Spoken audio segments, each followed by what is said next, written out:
Ils sont 37 pays à défiler. Du Mexique à la Chine, en passant par la Roumanie, la fête des bannières a pris d'assaut le 6e arrondissement de Lyon, un événement qui célèbre la richesse culturelle et ethnique présente dans la région. Je trouve qu'il y a beaucoup plus de pays représentés qu'au départ. Au départ, c'était un peu strictement la France, l'Italie, alors que maintenant, on voit plus de pays d'Afrique, de pays d'Asie.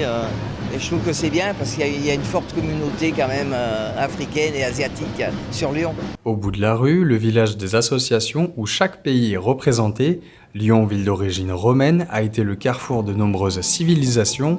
Les migrations intra-européennes du XXe siècle sont devenues avec le temps des migrations intercontinentales.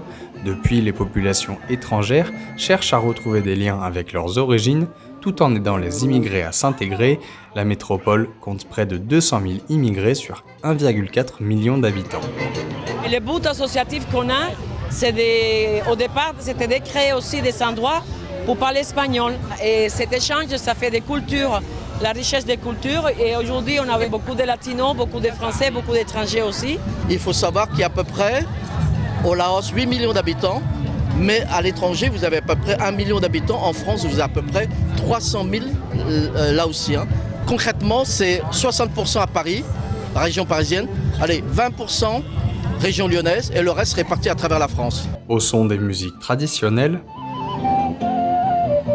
le village est rythmé par la danse, le chant et les animations.